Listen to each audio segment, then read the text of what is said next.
Welcome to the fourth video of 3-minute Excel. In today's video, we will be trying to use COUNTIF function.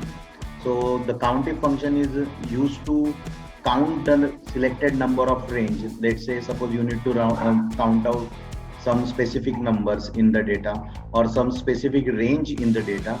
So this COUNTIF function can be used. So it is very easy to use. So the command is like equal to COUNTIF in bracket. So we need to select the range. So I have put this data, let's say for the selected number, let's say we have 1 2 3. So these are 9 to 10 numbers, and so I have selected the range. Now the criteria we need to type down in double inverted comma. So let's have double inverted comma. Now suppose I need to find out a range above 45. So I will write down greater than 45 and double inverted comma and then bracket.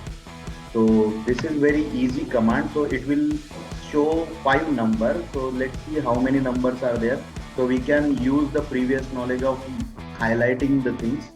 So we can go to conditional highlighting and then greater than, and we can say 45. So let's see how many numbers are there. 1 2 3 4 and 5. So suppose we need to change the number equal to 46. So if we want equal to 46, so we can write down this equal to 46. So see, here we have one number which is equal to 46. Similarly, we can use less than some numbers. So we can have less than, let's say 50.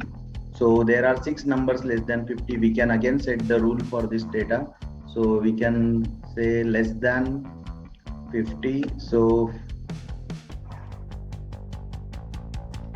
we will have to clear the formatting first, and then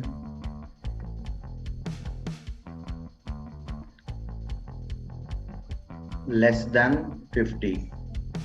So these are your 6 numbers which are less than 50. I hope you liked the video. Thank you for watching. Please like, share and subscribe. Thank you.